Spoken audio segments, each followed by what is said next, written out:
It's not the case that everything's getting worse or that no progress has been made. It's the attitude towards the future that I think we're trying to put our finger on. Mr. Pinker made a charming, there was a charming moment in the green room earlier today when Stephen said, wouldn't it be funny if walking home I happened to be bludgeoned to death by a stranger? Given my philosophy, wouldn't it be funny?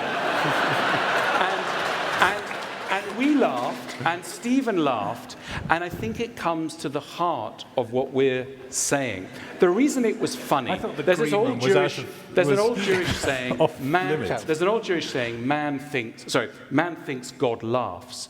In other words, it's a lesson in modesty. And Stephen was, in this little throwaway joke in the green room, admitting that for whatever his theories, etc., he remains vulnerable, he remains mortal, he might be bludgeoned to death. His grand Pollyannish narrative could be undermined. And I think ultimately this is what Malcolm and I are saying. We're not saying that it isn't amazing how many things have happened. We're simply trying to caution that in your attitude there is a brittleness which out there becomes sometimes a kind of secularized, scientific, messianic tone which can be pretty grating and can get in the way of properly accepting what life is going to be like, Back to the adjectives again. Which is cyclical. Anna, are you seriously suggesting that if Steve is bludgeoned to death tonight, that I should give up my view of the world getting better?